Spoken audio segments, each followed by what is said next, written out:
Hey everyone, Tony here from TheFishGeeks.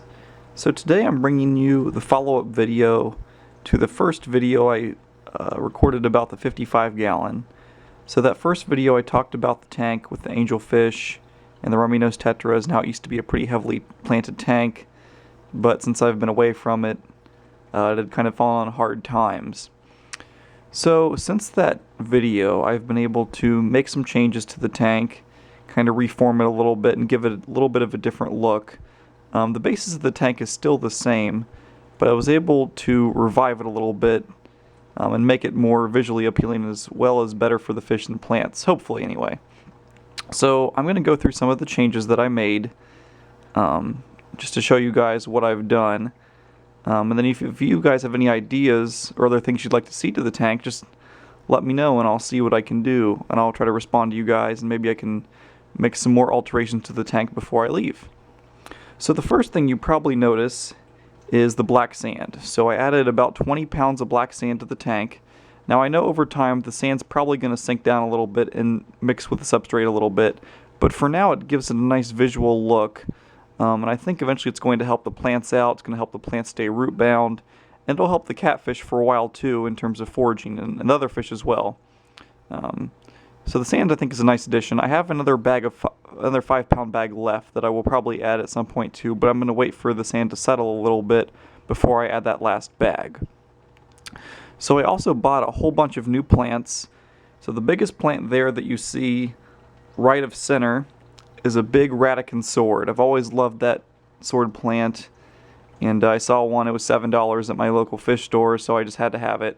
It's not the healthiest looking plant. I think it has probably about 4 good leaves, but I'm hoping that with the new additions I made to the lighting and other fertilization of the tank that hopefully it'll take off. So I also added some stem plants for the background. That was really I think the major need of this tank, was to have some background plants. So I'll come in here closer. So I added green cambamba that you see there. I also added narrow leaf Ludwigia in the back, and then in front of that is a plant, I forget the common name for it. I found it at my local fish store. The person told me it was from Cuba. Oh, Angelfish is not letting me record. Thanks, Angelfish. So the plant's from Cuba. I forget the common name. I will try to look it up. It's a really cool plant. I love the serrated leaves on it. Apparently under highlight it will turn red. I think you may need CO2 for that as well. I probably won't have CO2 on this tank, but maybe it'll become a nice pink color, maybe show a little bit more color with the new light. So I also added this Epongeton. I like those plants, they're really cool. I put it in the mid-ground because I think it will grow fairly large, not too large, not as large as some of the swords, but it will grow a decent amount. I also moved all the Amazon sword plants I had. I had about probably 4 or 5 scattered around the tank, and I put them all in one spot on this little elevated area. I also moved some Crypt Lutea over here to kind of fill in the left side of the tank, because this side of the tank there really wasn't much plant growth left, so I wanted to fill that part in. So I'm hoping these crypts will kind of fill in a little bit, get a little bit bushier, and really fill in this side of the tank. I also put a couple extra stems of cambamba in the back there to help fill in the back corner of the tank.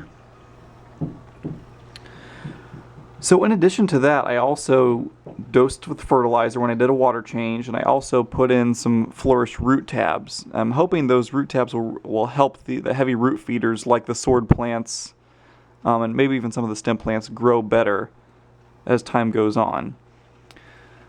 And then the last major thing that I did is I installed new light bulbs. So the light bulbs that I had in the fixture were the original set that came with the fixture. So they had probably been in there for 2+ years, which is far too long. So I'm hoping with these new bulbs that I should get solid plant growth for hopefully a year plus. Now I know I'll have to replace them eventually, but hopefully they'll be good for a while now. So that's mostly it. I'm hoping in the coming weeks this tank will fill in nicely. I will try to get another very short video of what the tank looks like before I leave. Now that will only probably be another week or so of plant growth, but we'll see how much it's filled in by that point.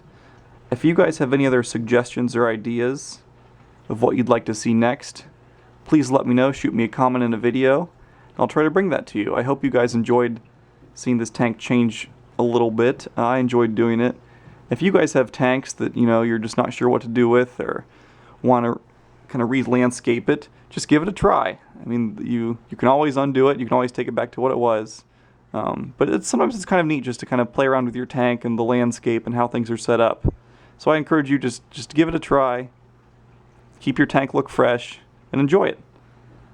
So thanks guys, thanks for watching, and see you next time.